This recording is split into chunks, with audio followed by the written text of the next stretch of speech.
12th in Delaware is a documentary film that takes place on a single corner in Florida.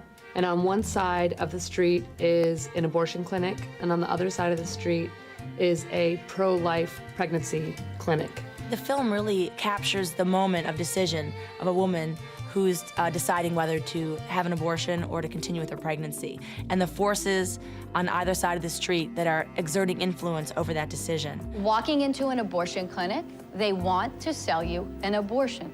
You're not going to get the truth, you're not going to get neutrality, you're going to get a sales pitch. I think it's a really, really good time to look at this subject matter and talk about it and just stop ignoring the elephant in the room. And hopefully this film is one step toward that. Like a lot of people, I didn't know much about him personally. I certainly knew what he stood for and how famous he was in the 90s, and how controversial he was as a figure. Religion ain't going to explain it. Science isn't going to explain it. That's all there is to it. And you've got to accept that fact. If you do, then death loses its terror. It's part of life. As soon as we started diving in, it was incredible, the complexity of his life and how many things he had tried to do in his life and both succeed and fail at. And his failures were equally as interesting to us as his successes. I wanted to be prosecuted and I wanted to be convicted so we could get to the Supreme Court and finally settle this thing. Is this a constitutional right of the patient and the doctor or not? He brilliantly went after something that he really believed in, but perhaps some of his more self-sabotaging tendencies tended to sidetrack those endeavors. And so we certainly started to look much, much more closely at those tendencies, and that became the main storyline of what we were trying to capture. There's a town in upstate New York called Lilydale, which is a very quaint little town. It's populated by about 40 or 50 psychic mediums. He was the love of your life, and he will always be that. But I'm going to tell you right now, he wants you to move forward with your life. When I started off, I wasn't sure what kind of experiences the people that we brought there were going to have. While I was there, I was kind of exploring all the different possibilities, and it very quickly became apparent that the people who were there were going to be very seriously moved. There was going to be a lot of tears. It was going to be a very emotional journey for them. Because I think in the end, it's a very loving portrait of the town. In 2005, the United States Congress, compelled by Dick Cheney, exempted this form of natural gas drilling from the Safe Drinking Water Act. And when that happened, it exploded nationwide.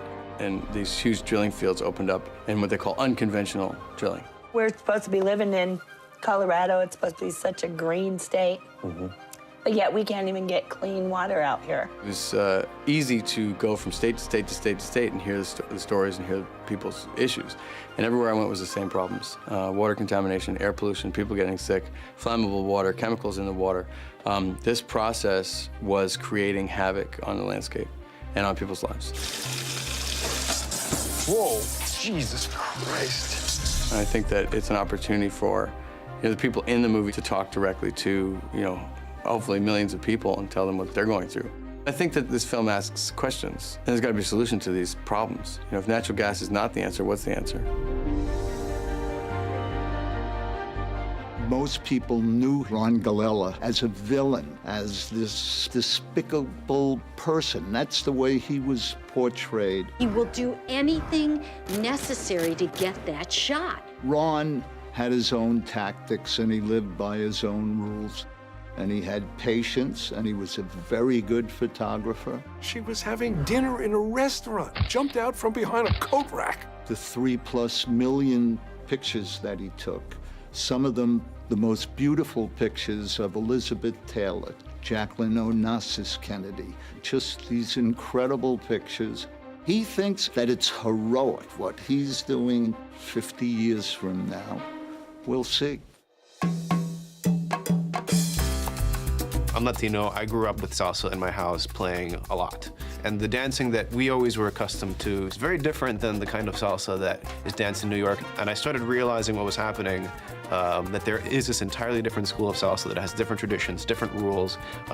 They come from the same, common background, but it's evolved in a very different way. We're gonna put a reason and a rhyme as to why you're dancing. And then we're gonna show the world, wow, if he can do it, and I can do it. This film is about a group of everyday New Yorkers, our friends and neighbors, who are learning how to salsa dance with Tomas Guerrero, the maestro of salsa dancing in northern Manhattan. A lot of times we don't get a chance to express ourselves and we don't get a chance to have fun. And sometimes it takes courage to be able to make that leap and to do something about it. And these are people that did that. Salsa dancing for me is my way of getting activity and clearing my mind so tomorrow I can start the day new. It's a celebration of New York's diversity, the wackiness of this whole salsa dance subculture. Although New York is great and it's a huge city, lots of people, you can still feel pretty lonely.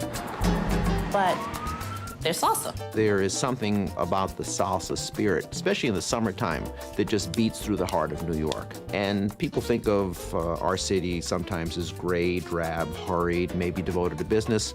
But there's also a culture that's very, very important and vibrant, and this is a tribute to that. I had seen the statistic that 1 in 50 children in America experience homelessness, and that seemed so shocking.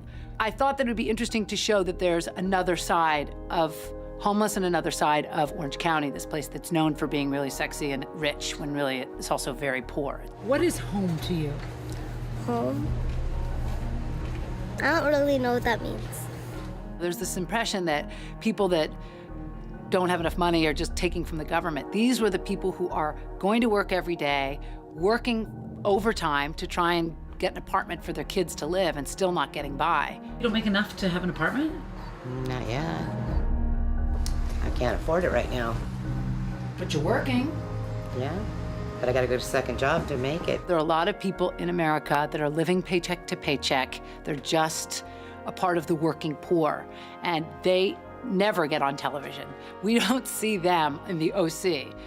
We see a totally different version of reality, you know, of fantasy when we turn on TV. So I thought it'd be nice to give the working class people their night on HBO. This film, A Small Act, really tells the story of Chris Buru. And when he was a boy in Kenya, he couldn't afford to go to school, but he was sponsored by a total stranger, and it really altered the course of his life. I never expected to have this life when I was growing up in the village. And if Hilda had not paid for my primary school education, all this would not have happened. You can respond to poverty, but the long-term solution is really to look at the cause. And in this film, and with these characters in particular, the thing that they're interested in is the relationship between education and poverty. Education is not just some process by which you become more knowledgeable. For me, education is a life and death issue.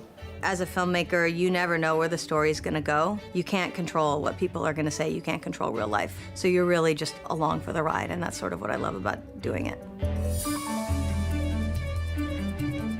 Lucky is a documentary that follows the lives of lottery winners. And we also cover a whole bunch of obsessive players as well. And I'll play during the morning, and then I'll play in the afternoon. The lottery is the most popular form of paid entertainment in the country. One of the things we discovered is that the biggest shift with winning the lottery is actually not really financial. The money ends up being a secondary thing. Because these people have at one time plunked down $1 or $5, they feel somewhat entitled to the lottery winnings. And people have told us, who I've known for 25 years, that they absolutely cannot stand the sight of me. People end up in a much more fundamental way robbed of core things that shape their identity. Your relationships with your family, it's who your friends are, it's the neighborhood that you live in, and in one day, without doing any work at all of that has changed.